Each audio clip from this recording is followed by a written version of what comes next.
کیونکہ دجال جو بھی کرے گا وہ بعد میں کرے گا. سب سے پہلے تو عیسیٰ ابن مریم ہونے کا دعویٰ کرے گا، تاکہ عیسائی جو 3-4 ارب عیسائی ہیں وہ تو ذرا اس کے پاس آئیں. لوگ اسے ایسے اتباع کریں گے جیسے کہ ریلیجس حق ہے ان کا. مسلمانوں کے بارے میں تو ایسی حدیثیں ہیں کہ کوئی گھر نہیں بچے گا جس میں سے لوگ دجال کی بیعت نہ کر رہے ہوں.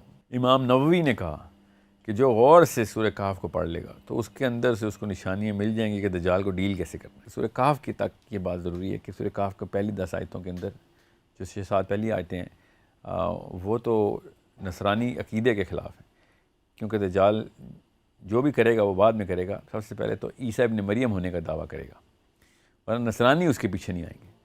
تو عیسیٰ ابن مریم کا دعویٰ کیوں کرے گا وہ بھی میں بتاؤں گا بعد میں، مگر وہ کرے گا ایسے ہی، یہ ثبوت ہے ہمارے پاس. تاکہ عیسائی جو 3-4 ارب عیسائی ہیں وہ تو ذرا اس کے پاس آئیں.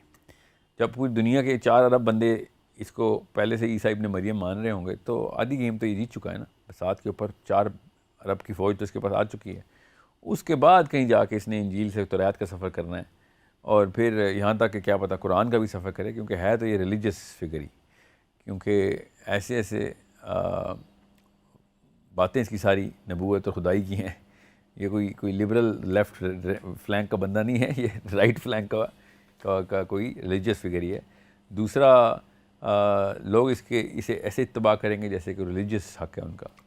تو اس کو چرچ میں بھی جگہ مل رہی ہے، اس کو سیناگاگ میں بھی جگہ مل رہی ہے، مسلمانوں کی مسجدوں میں بھی جگہ مل رہی ہے. مسلمانوں کے بارے میں تو ایسی حدیثیں ہیں کہ کوئی گھر نہیں بچے گا جس میں سے لوگ دجال کی بیعت نہ کر رہے ہوں. تو مسلمان ایسے تو نہیں دجال کی بیعت کریں گے نا. صرف مومنین ایسے ہوں گے جن کو اللہ تعالیٰ کہ واللہ العالم کیسے، وہ بھی ہمیں ایکسپلین کرنے کی کوشش کریں گے کہ انہوں نے جب اس کو دیکھنا ہے تو اس کے ماتھے پہ کافرہ لکھا ہوا نظر آ رہا ہوگا، اور مومنین پھر آپس میں کنسلٹ کریں گے کہ تمہیں بھی نظر آ رہا ہے مجھے بھی نظر آ رہا ہے. تو یہ کوئی الوژن نہیں ہے، اللہ تعالیٰ کی طرف سے ایک معاملہ ہے. اور پھر اس دور میں مومنین کو خوابوں کے تھرو گائیڈنس ملنا شروع ہو جائے گی. سو وہ بھی ایک جماعت کے مشورے کے بعد ہی پتہ چلتا ہے کہ مجھے بھی وہی خواب آیا جو آپ کو آیا ہے.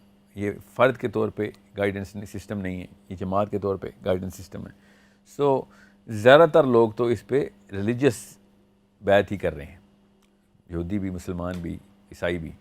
تو اس more of a religious movement then anything else. So Surah Kahf نے ان دا بک آف ریلیجن، قرآن کے اندر اس کے اوپر پوری طریقے سے ضرب لگائی ہے کہ یہ والی بات اگر کوئی کرے، کوئی بھی کرے آ کے، تو وہیں پہ اس کو کا توڑ تمہارے پاس ہے کہ اللہ تعالیٰ بچے پیدا نہیں کرتا.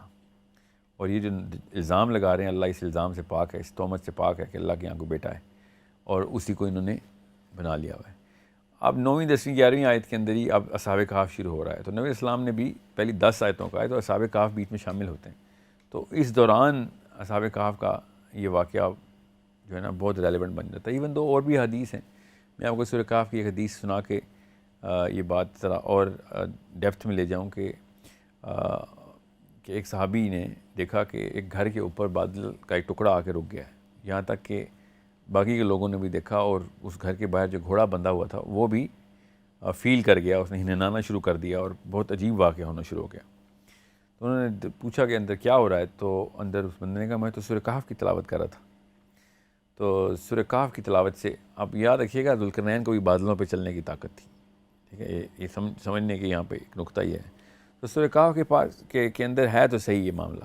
اور حدیث یہ ہے کہ جس طریقے سے میں نے سنائی ہے تمہیں، جیسے نازل ہوئی ہے ویسے ہی اگر تم نے قرات کی سورہ کہف کی تو پھر تمہارے پاس دجال سے، یہ تمہیں دجال سے بچانے کے لیے ہتھیار کافی ہے. امام نووی نے کہا کہ جو غور سے سورہ کہف کو پڑھ لے گا تو اس کے اندر سے اس کو نشانیاں مل جائیں گی کہ دجال کو ڈیل کیسے کرنا ہے. اب غور سے سمجھنے والی بات ہے کہ اگر یہ لینس آپ نے پہن کے رکھی ہے کہ میں نے ڈھونڈنا ہے اور اس میں وہ تمام احادیث کو اکٹھا کریں کہ جو دجال کے بارے میں، اور پھر سورہ کہف کو اس اینگل سے دیکھیں تو پھر کہیں جا کے ملتا ہے سراغ کہ سورہ کہف کا دجال کے ساتھ کس طریقے سے تعلق بنتا ہے. سو یہ سوال آپ کا بالکل ٹھیک ہے کہ کیا ذوالقرنین کے پاس بھی تو ایک نارمل طاقت ہی تھی نا، اللہ نے دی ہوئی تھی. تو کیا یہ ثبوت نہیں ہے کہ دجال کے پاس بھی ایسی کوئی طاقت ہے؟ جی ہاں بالکل ہیں، ثبوت تو بالکل ایسے ہی ہیں. دجال کے ٹاپک کے اوپر میں بڑی تفصیل سے یہ ساری کی ساری طاقتیں اس کی بتا دوں گا، مگر سورہ کہف کے اندر ذوالقرنین نے جو راستے کھولے ہیں، جن راستوں پہ ٹریول کیا، اور راستے جو بند کیے ہیں وہ راستے ہی ہیں، ان راستوں کے تھرو ہی انٹری اینڈ ایگزٹ ہے. کیا پتہ واللہ العالم ساری کہانی الگ الگ ڈائمنشنز کی ہو اور جو بھی یہ کام کرتا ہو کسی اور ڈیمنشن سے لا کے دیتا ہو, کسی کے مرے ہوئے باپ کو بھی کسی اور جہان سے لے کے آتا ہو. کیا پتہ کسی اور جہان کی کوئی اور مخلوق ہے جو کہ کسی بھی شکل میں آ سکتی ہے, تو وہ باپ کی شکل میں لے آتا ہو کسی کے مرے ہوئے باپ کی شکل میں. We do not know that. مگر ایک بات تو پکی ہے کہ جو باقی کے اس کے کرتب ہیں نا, وہ سارے کے سارے اس دنیا کے نہیں ہیں. تو وہ باقی کی طاقتیں تو یہ کر رہا ہے. یہ 2.5 سال بیٹھے گا دنیا میں, تو 2.5 سال کے اندر اندر پوری دنیا تابع کر لے گا. ایسا کون سا مطلب اس کے پاس کتنی طاقت ہے کہ 2.5 سال میں آپ نے پورے کرۂ ارض کے تمام گھروں کے اندر اپنا پیغام پہنچا کے لوگوں کو اپنے تابع بھی کر لینا. یہ کچھ چھوٹا واقعہ نہیں ہے. سو یہ میں دجال کیس کے اندر مسلمانوں کے لیے کیا احکامات ہیں وہ اس سے سمجھ آتی ہے کہ دجال کے ساتھ ڈیل کیسے, کس ٹیکنالوجی کے تھرو دیکھنا ہے اس کو. اور یہ مثلا آپ کی بات سے یوں لگ رہا ہے کہ شاید یہ بنی اسرائیل میں سے ہے, اور دوسرا یہ کہ مثلا یہ پیدا ہو چکا ہے, یہ والا فکر یعنی موجود ہے. جی ہاں, میں دجال کے ٹاپک پہ تفصیل سے بتاؤں گا. جی بالکل پیدا ہو چکا ہے. صحابی مل چکے ہیں اس سے, صحابہ کرام نے اس سے ملاقات کی ہوئی ہے. دجال ملا ہے ان سے, اس نے بتایا کہ کب آنا ہے, میں نے کیسے آنا ہے, راستے کون سے ہیں, وہ میں بتاؤں گا تفصیل سے. پیدا تو ہو چکا ہے. اب وہ ہمارے ٹائم کے اندر دوبارہ پیدا اس نے ہونا ہے, مگر یہ ہونے کے بعد کس طریقے سے ان راستوں میں ٹریول کرتا ہوا آگے پیچھے ہوتا رہا ہے, یہ تو صاف ظاہر ہے. ہر نوح علیہ السلام سے اگر اس کی وارننگ چلی آ رہی ہے اور صحابی اسے مل چکے ہیں اور آنا اس نے آخری دور میں ہے, تو اس کا مطلب ہے کہ اس نے اپنی پریزنس کہیں فیل کروائی ہوئی ہے ہر جگہ کے اوپر. یہ مثلا اس کے علاوہ حضرت خضر علیہ السلام والا واقعہ ہے, جہاں وہ بھی دیکھیں آپ. بالکل سورہ کہف میں حضرت خضر کا جو واقعہ ہے نا, اس میں کچھ ایسی نشانیاں ہیں, اور وہ بڑی نشانیاں ہیں اس لیے کہ جس میں لگتا ہے کہ کچھ ایسا واقعہ اس طریقے سے بھی یہاں سے نظر آتا ہے کہ پانی کے جو مچھلی, مری ہوئی مچھلی زندہ ہو کے پانی کے اندر چھلانگ لگاتی ہے اور وہ ایک سرنگ بناتی ہے, اور اس سرنگ سے حضرت خضر اور حضرت موسیٰ بھی گزرتے ہیں. پھر وہ بھی ایک راستہ ہی کھلا ہے, اور وہ راستہ ایسے نہیں کھل گیا, وہ ایک خاص جگہ پہ اللہ تعالیٰ نے پہلے ہی بتایا تھا کہ جہاں پہ 2 بحر مل رہے ہیں وہاں پہ تم نے جانا ہے, وہاں پہ ایک بندہ ملے گا. وہ بندہ کیسے ملے گا؟ پہلے اس سرنگ کے تھرو. وہ نشانی کیسے پتہ چلی کہ حضرت یشوع بن نون جو کہ حضرت موسیٰ کو ایسکورٹ کر رہے ہیں, ساتھ ساتھ ہیں ان کے, وہ کہتے ہیں کہ میں بھول گیا کہ ہم ایک کھانا بھی ساتھ لے کے آئے ہوئے تھے, تو وہ میں کہیں چھوڑ آیا. تو حضرت موسیٰ ان کو پھر ڈانٹتے ہیں کہ یہ کیا تم نے کیا. پھر وہ واپس چلتے ہیں اور پھر حضرت موسیٰ دیکھتے ہیں کہ وہ مچھلی جو مری ہوئی مچھلی ہے, وہ جب اٹھاتے ہیں تو مری ہوئی مچھلی زندہ ہو کے پانی میں چھلانگ لگا دیتی ہے. اب اس کو اتنی جلدی اسکپ نہیں کر سکتے اس واقعے کو, اس کی بڑی تفصیل میں گرینیولر لیول پہ جانا پڑے گا کہ یہ واقعہ کیا ہو رہا ہے, تاکہ ہم اس کو اس طریقے سے سمجھ سکیں کہ ایک مری ہوئی چیز کو زندہ کرنا اللہ تعالیٰ نے اپنے ہاتھ میں رکھا ہوا ہے. ٹھیک ہے, مگر یہاں پہ اللہ تعالیٰ یہ بھی بتا رہے ہیں کہ ایک ایسی جگہ ہے جہاں پہ یہ جو معاملات ہیں وہ اس طریقے سے نہیں چلیں گے جس اصولوں کے اوپر آپ لوگ دنیا میں رہتے ہیں. اور حضرت موسیٰ کے ساتھ جتنے بھی واقعات ہوئے حضرت خضر کے ہوتے ہوئے, وہ سارے کے سارے کچھ وہ والے اصولوں پہ نہیں ہوئے جو ہمارے اصول ہیں. یہاں تک کہ حضرت موسیٰ نے تذبذب میں آ کے 2-3 دفعہ چیلنج کیا خضر کو کہ یہ کیوں کر رہے ہو ایسے, یہ تو اصول کے خلاف بات ہے جو آپ کام کریں. تو حضرت خضر نے کیا کہا کہ جدھر سے آپ آئے ہیں نا, میں سمجھ سکتا ہوں آپ وہ والا صبر نہیں پریکٹس کر سکیں گے جو یہاں پہ صبر چاہیے. نبی علیہ السلام نے اشارہ فرمایا کہ حضرت موسیٰ خضر کے واقعے کے اوپر کہ کاش حضرت موسیٰ تھوڑا سا اور صبر کر لیتے تو ہمیں اتنا کچھ اور ڈیٹا مل جاتا کہ یہ سارا نظام کیا ہے. مگر حضرت موسیٰ نے تیسری دفعہ پھر ٹوکا خضر کو, تو خضر نے کہا بس تیرا میرا سفر یہاں تک ہی ہے, کیونکہ آپ سے نہیں صبر ہو رہا. پہلی دفعہ ہی میں نے آپ سے کہا تھا کہ آپ میرے ساتھ تو چلیں گے, مگر آپ نے پھر چپ رہ کے خالی آبزرو کرنا ہے, جو میں کر رہا ہوں دیکھیں. مگر حضرت موسیٰ پھر نبی ہیں, اور حضرت موسیٰ کی پرسنالٹی بھی ایسی نہیں ہے کہ وہ اپنے سامنے کوئی ایسا کام کرتے دیکھیں اور نہ روکیں.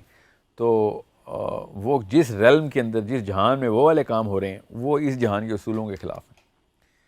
تو یہ تو بات کی بات ہے. خیر, شروع کی بات یہ ہے کہ مچھلی زندہ کیسے ہوتی ہے. ابھی تو اسی جہان میں ہے نا, ابھی تو مچھلی نے سرنگ نہیں بنائی, زندہ تو یہاں پہ ہوئی ہے. مری ہوئی مچھلی زندہ ہو کے پانی کے اندر چھلانگ لگاتی ہے, اور پانی کے اندر ایک سرنگ بن جاتی ہے, اور اس سرنگ سے پھر یہ دونوں گزرتے ہیں اور ایسی جگہ پہ چل جاتے ہیں جہاں پہ حضرت خضر سے ان کی ملاقات ہوتی ہے. تو حضرت موسیٰ اسی وقت کہتے ہیں کہ وہی جگہ ہے جس کا ہمیں بتایا ہے اللہ نے, کہ جہاں پہ مچھلی زندہ ہوئی ہے نا, یہ وہی جو سرنگ بن گئی ہے, اسی کے لیے اللہ تعالیٰ نے ہمیں اس جگہ سے، یہ ہم پار کر گئے تھے، ہمیں دیکھا ہی نہیں اور کسی وجہ سے تم بھول گئے تھے، یہ سارے اللہ تعالیٰ کے معاملات ہیں، اور جب ہمیں واپس یاد آیا ہم واپس اس جگہ پہ آئے ہیں اور وہی جگہ ہمیں مل گئی جہاں پہ خضر سے ملنا تھا. تو وہ اس، اب میں یہ نہیں کہہ رہا ہوں کہ ہم کھوج لگانا شروع کر دیں کہ وہ جگہ کہاں ہے، میں خالی یہ بتا رہا ہوں کہ یہ واقعات ادھر ہی ہوئے ہیں، یہ قرآن بتا رہا ہے کہ اسی جہان میں، اسی دنیا میں ہوئے ہیں. اور یہاں تک کہ عبداللہ بن عباس کے اوپر ایک صحابہ نے کچھ کوشچن کیا کہ آپ کے بارے میں یہ مشہور ہے کہ آپ نے خضر اور موسیٰ علیہ السلام والا واقعہ جو ہے اس میں یہ بات کر دی تھی کہ وہ کوئی اور موسیٰ تھے، وہ یہ والے موسیٰ نہیں تھے، کسی اور جہان میں ایک موسیٰ علیہ السلام ایک اور جہان میں بھی ہیں. تو عبداللہ بن عباس نے بلا تعمل تردید کی کہ یہ میرے پہ جھوٹ باندھا جا رہا ہے، میں نے ایسے کوئی بات نہیں کی، وہ یہی موسیٰ، ایک ہی موسیٰ ہے. سو یہ اس کے اندر کافی ساری چیزیں ہیں کھوج لگانے والی. بہرحال تو اس جہان میں یہ واقعہ ہو رہا ہے. ابھی سرنگ کے اس طرف جو کچھ ہونا ہے خضر نے جو کرنا ہے وہ تو ادھر کی اصول اور ادھر کے معاملات ہیں.